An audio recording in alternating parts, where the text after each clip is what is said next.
Frederic Thomas Greenhalge was a British-born lawyer and politician in the United States state of Massachusetts. He served in the United States House of Representatives and was the state's 38th governor. He was elected 3 consecutive times, but died early in his 3rd term. He was the state's first foreign-born governor.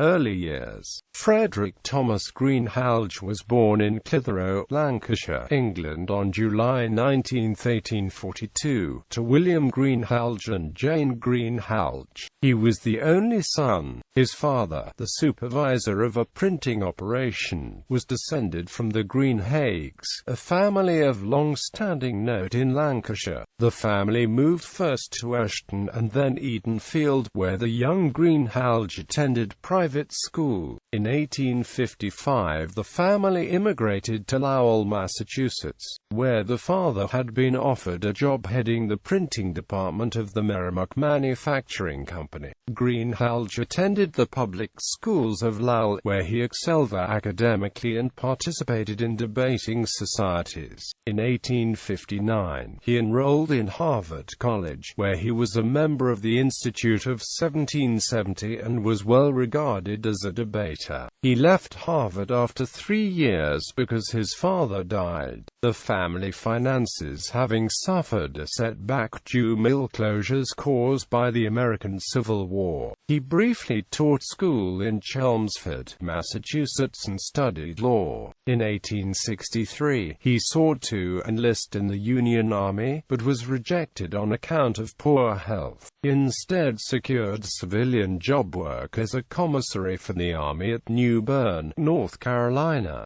He contracted malaria, and was sent home in April 1864. He resumed his study of the law, was admitted to the bar in Lowell in 1865. On October 1, 1872, Greenhalge married Isabella Nesmith, the daughter of John Nesmith, Lieutenant Governor of Massachusetts during the war. They had 3 children: Nesmith Greenhalge, Frederic B. Greenhalge, and Harriet Nesmith Greenhalge. Political career. Greenhalge served on Lowell's Common Council in 1868 and 1869. He then became a member of the school committee in 1871, holding that post until 1873.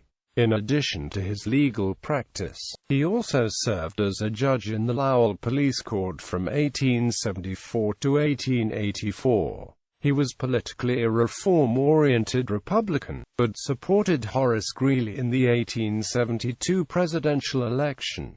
That year, he also ran unsuccessfully for the Massachusetts Senate as a Democrat. Greenhalge was elected mayor of Lowell in 1880 and 1881 and was an unsuccessful candidate for election to the Massachusetts Senate in 1881. He was a delegate to the Republican National Convention in 1884 and a member of the Massachusetts House of Representatives in 1885, but was unsuccessful in his bid for re-election. He became city solicitor in 1888, practicing law in Middlesex and other counties. He was elected as a Republican to the 51st Congress, serving from March 4, 1889 to March 3, 1891, but failed in 1890 to be re-elected to Congress, a casualty of that year's Democratic landslide. In 1893, Greenhalge ran for governor of Massachusetts.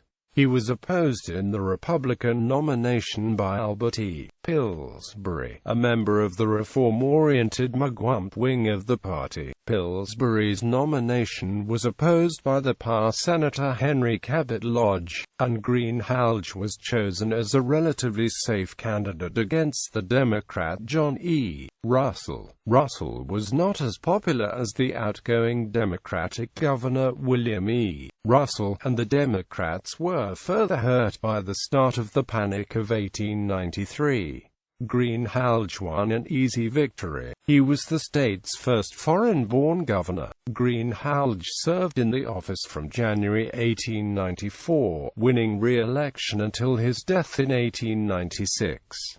While governor, the Commonwealth paid off its last public debt and he proclaimed the first Patriots' Day, ending the 200-year-old fast day celebration in Massachusetts. Perhaps his greatest test in office came in February 1894 when an angry mob of 5,000 gathered in front of the State House to demand unemployment subsidies. He came out of his office to address them and promised them relief, whereupon their anger subsided. Greenhalge fell ill with kidney disease early into his third term as governor, and died in office on March 5, 1896. Businesses and schools closed in his honor. At his funeral, Senator Henry Cabot Lodge and Harvard President Charles William Eliot served as pallbearers. He is buried in Lowell Cemetery.